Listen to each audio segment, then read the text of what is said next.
Bonjour à toutes et tous, je suis Maxime Pavlak, je suis aussi président de la commission Conversion écologique et je suis là à ce titre aujourd'hui aux entrepreneurs et dirigeants chrétiens, qui est un mouvement de 3500 entrepreneurs et dirigeants. Au sein des EDC, la commission Conversion écologique, elle a pour ambition de participer à la conversion écologique, donc la conversion au sens étymologique du terme, c'est-à-dire le changement de direction profond et intérieur que l'on doit avoir pour provoquer des changements concrets et durables de comportement et de modèle d'affaires. Notre objectif étant de contribuer à préserver le vivant, homme et nature, pour transmettre aux générations futures un monde vivable. Béatrice Castin de Longueville, tu es dirigeante, consultante, coach de dirigeants. Tu es convaincue que le changement vient de l'intérieur pour pouvoir ensuite changer son environnement et irradier sur son environnement. Étienne Grenet, tu es diplômé de l'ESSEC, tu es prêtre catholique et docteur en théologie. Tu enseignes l'écriture sainte au Collège des Bernardins. Tu es fondateur de l'écosystème Le Christ Vert et auteur du livre du même nom, Le Christ Vert. Et tu approfondis en permanence les questions des racines et des leviers spirituels de la crise écologique. Tu as rejoint en 2023 la commission Conversion écologique aux EDC. Alors, quand on a vu ce thème de la paix économique, forcément, ça nous a rejoints aux entrepreneurs et dirigeants chrétiens. Parce que la paix avec la justice et la dignité de la personne, c'est non seulement une aspiration profonde de chacun d'entre nous, de l'humanité, mais c'est une des conditions du bien commun qu'on essaie de mettre en place dans nos entreprises. On peut se demander d'où viennent les guerres. Saint Jacques nous dit que les guerres viennent du cœur de l'homme. Autrement dit, c'est une invitation à sonder notre cœur et au niveau de paix qui s'y place, c'est une invitation à regarder en quoi nous sommes habités nous-mêmes chacun par la paix. Quand on préparait cet atelier, moi, ça m'a rappelé un livre que j'ai lu qui m'a beaucoup inspiré, que vous connaissez peut-être, qui est le livre d'Etty Hillesum, Une vie bouleversée. Cette femme, c'est une juive qui est morte dans un camp de concentration, qui voulait être écrivain et qui, à travers les circonstances épouvantables de sa vie, a fait un chemin spirituel incroyable dans lequel elle a notamment beaucoup parlé de paix. C'est un petit livre qui est un bijou. Et je vais vous dire ce qu'elle dit. Notre unique obligation morale, c'est de défricher en nous-mêmes de vastes clairières de paix et de les étendre de proche en proche jusqu'à ce que cette paix irradie vers les autres. Et il y a plus de paix dans les êtres, plus il y en aura, plus il y aura aussi de paix dans ce monde en ébullition. Alors moi, ça m'a beaucoup touchée parce que ça appelle ma responsabilité. Finalement, qu'est-ce que je mets dans le monde, moi, avec mes combats intérieurs? Et on disait tout à l'heure, d'où viennent les guerres dans le monde, du cœur de l'homme. Ça, à la limite, je pense que c'est quelque chose qui est relativement intuitif. On sent bien qu'il y a de la violence quoi, dans du politique pour une guerre. Si on regarde des désordres environnementaux, c'est moins intuitif en fait d'établir ce lien-là. C'est ça qui me paraît quand même intéressant, c'est de pouvoir faire un rapprochement entre des désordres, on pourrait dire extérieurs à nous, même si en fait c'est un peu trompeur, de l'ordre environnemental, et puis des désordres intérieurs, si on accepte ce mot-là, quoi. C'est un peu ça le point, c'est de réaliser que s'il y a du dysfonctionnement cosmologique, ça ne vient pas de nulle part, quoi.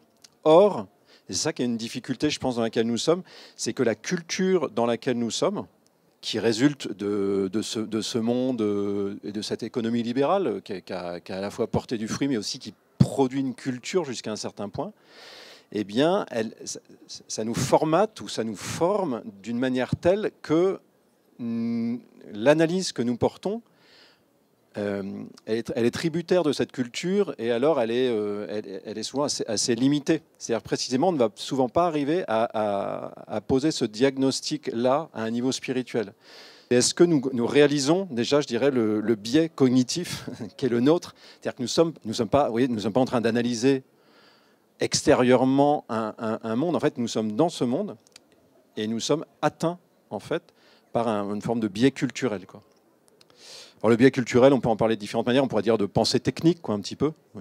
C'est-à-dire que typiquement, vous voyez, dès qu'on parle, le premier truc qu'on va nommer sans arrêt, ça va être le bilan carbone, qui est un outil utile, qui peut provoquer un réveil, qui est intéressant pour travailler sur soi et collectivement. On voit bien que c'est très limité, en fait, comme type d'outil pour traiter pour les solutions que ça peut produire. C'est vrai que quand on recule un tout petit peu, qu'on voit les propositions, je dirais au niveau anthropologique, de qui est l'homme, de ce que ça donne, c'est très très faible, quoi, également. Voilà. Donc c'est juste la question que je lance, parce que je pense que vous avez chacun les éléments pour l'approfondir. Est-ce que je réalise qu'en fait, spontanément, nous, c'est comme s'il y avait des espèces de réflexes cognitifs qui fait que nous allons tout de suite vers des éléments plutôt techniques, ou plutôt vers les réflexes que porte notre culture. Mais du coup, c'est là qu'il y a un nœud un peu, c'est qu'en fait, pour en sortir, il va falloir amener un autre type de diagnostic. Et donc, si on dramatise un tout petit peu la question, on dit c'est pas facile avec une culture pauvre de produire des changements importants. D'où, voilà, il va falloir aller chercher autre chose, et cette autre chose, c'est atteindre en nous ce niveau plus profond, cette espèce d'ancrage, cette dimension d'intériorité spirituelle. Si on prend du vocabulaire des premiers siècles, en Orient et en Occident, on parle parfois de pathologie spirituelle. C'est-à-dire qu'il y a quelque chose en nous qui est malade, quoi.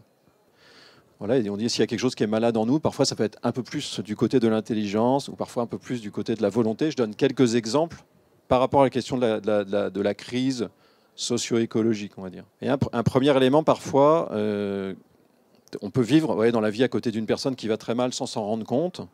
Il peut y avoir différents motifs pour lesquels on ne s'en rend pas compte. Et puis à un moment, je sais pas, il y a des histoires, parfois, j'espère que ça ne nous est pas arrivé, mais sans doute à l'un ou l'autre d'entre nous, il y a quelqu'un qui se suicide à côté de nous, puis en fait, on n'avait pas vu venir, quoi.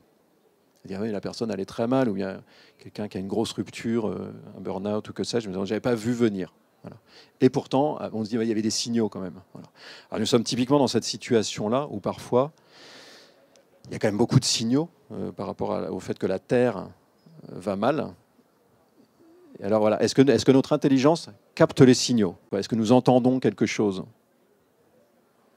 Ou pas? Voilà. Si nous n'entendons pas, ça veut dire qu'en fait, il y a quelque chose qui est abîmé en nous. C'est-à-dire une incapacité à sentir, à réceptionner le cri de la terre, comme on peut dire. Et en fait, il y a quelque chose en moi qui s'est comme refermé parce que je n'ai pas de réceptivité au réel, parce que c'est le réel. Un deuxième élément, ça pourrait dire je vois le problème, mais mon intelligence ne voit pas les solutions. Moi, longtemps, j'ai été un peu comme ça, c'est-à-dire qu'on est on est dans une espèce d'embarras, dire en fait, mais qu'est-ce qu'il faut faire? Alors d'où ça vient en fait quand on a cet embarras-là, cette forme de dire j'y vois pas clair? Bon, peut-être ça veut dire qu'il faut se mettre à travailler la question. Pour beaucoup de personnes autour de nous, pour nous-mêmes, souvent, c'est qu'en fait, comme si c'est pas suffisamment prioritaire sur le sujet, on n'avance pas dans la direction de trouver les solutions, quoi. Et une troisième direction, je viens suffisamment d'en parler, du côté de l'intelligence, ça serait de dire en fait, je ne vois que des solutions techniques. Et mon réflexe, c'est ça. Alors ça rejoindrait le point d'avance, c'est-à-dire en fait, c'est bien. Déjà, si on voit des solutions, mais en fait, c'est-à-dire c'est trop limité, quoi. Comment élargir? Un autre profil un peu qu'on pourrait avoir, c'est plutôt du côté de la volonté, qui est quelque chose de plus difficile, je pense, à assumer, moi, je dirais moralement, intérieurement, c'est je vois, mais en fait, je ne fais pas. J'arrive pas à me mettre en mouvement. Alors, on est tous un peu plus ou moins un peu concernés par ce registre-là. Vous voyez, je vois et je ne fais pas. Il y a un célèbre passage dans le Nouveau Testament, peut-être pour ceux qui connaissent, c'est de Paul dans l'Épître aux Romains qui dit « Le bien que je vois, j'arrive pas à le faire ». Et alors il dit « Mais d'où est-ce que ça vient, quoi ? D'où est-ce que ça vient ?» En fait, parfois, c'est étonnant, en fait, humainement. Je suis capable d'identifier un bien à faire, et en fait, je ne le fais pas. Ou la version de Saint Augustin dans ses Confessions, qui est un livre, il dit « Je veux, il dit « Je veux et je ne veux pas ». C'est-à-dire, en moi, il y a une espèce de duplicité, quoi. Qu'est-ce qui est dysfonctionnel? D'où vient ce dysfonctionnement? Quelque chose à creuser, enfin, en tout cas une question à affronter pour chacun de nous. Il pourrait y avoir encore une autre direction, puis après j'arrête. Aussi du côté de la volonté, hein, je peux parfois me dire, je vois ce qu'il y a à faire, mais là, ce qui vient en moi, c'est à quoi bon? Le à quoi bon, il peut être en fait, on ne va pas y arriver, on ne va pas prendre le virage. Je ne crois pas qu'on va arriver à se mobiliser collectivement. On peut sortir en se disant, au fond, on parle beaucoup, mais qu'est-ce qui se passe? Voilà. Là, je pense qu'il y a quelque chose, et autour de notre sens politique. Est-ce que nous croyons qu'ensemble, nous pouvons faire des choses? On voit bien que aussi la culture dans laquelle nous sommes a beaucoup fragilisé cette conscience politique. C'est peut-être la bonne nouvelle de la génération qui monte, c'est qu'il y a peut-être une régénération de la fibre politique. Peut-être que voilà, vous diagnostiquez encore autre chose en vous. C'est un travail qui peut être intéressant à faire, et de se dire qu'est-ce qui en moi, alors le mot malade est peut-être fort, mais moi j'y crois quand même, est abîmé spirituellement. Qu'est-ce qui dans mon intériorité est abîmé? Un des enjeux aussi, c'est que ça libère, enfin, il y a des gisements en nous de ressources pour l'action, quoi. Voilà. Alors, moi, mon ancrage, je suis prêtre, donc c'est l'écriture, c'est la Bible. Donc moi, je vais beaucoup chercher dans les Écritures comment ça m'indique justement ce gisement intérieur. Je donne 2 pistes, 2 directions. Il y en a une, je dirais, qui est assez intuitive, enfin, je pense assez partagée. C'est qu'il y a quelque chose qui en nous est très dégradé par la culture dans laquelle nous sommes. C'est que nous avons beaucoup dérivé vers un rapport d'usage avec la terre, quoi, avec la création. Quel autre rapport je peux avoir à la création dans laquelle je suis? Je dirais pas tellement autour de moi, vous voyez, dans laquelle je suis. Et il y a un mot qui est un peu un gros mot, mais enfin c'est le mot de contemplation. C'est-à-dire en nous, il y a une capacité contemplative, vous voyez, qui fait que je n'ai pas un rapport d'usage au réel, mais quelque chose de beaucoup plus gratuit. Et moins j'accède à ça, plus il faut que je compense.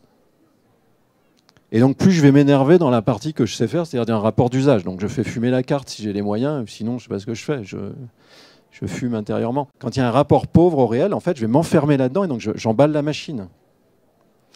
Donc une question pour chacun de nous, je pense qu'on le fait déjà un peu, c'est comment j'alimente cette capacité contemplative.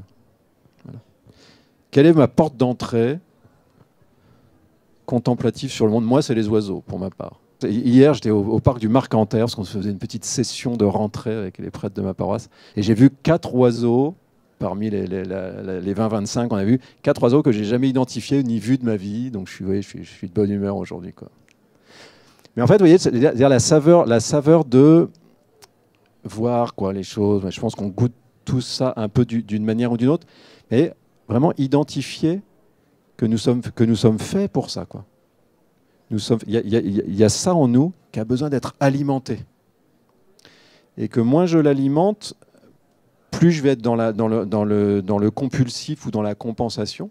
Et qu'au contraire, plus je l'alimente, moins je vais avoir besoin peut-être de m'agiter dans tous les sens.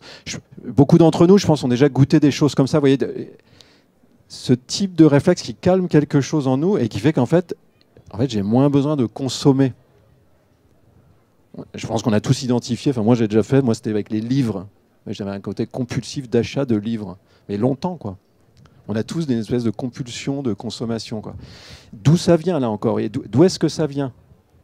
Qu'est-ce qui n'est pas nourri et qui du coup crée cette espèce d'intensification? Et donc voilà, la société de consommation, un petit peu compulsive de consommation, il y a quelque chose de dysfonctionnel.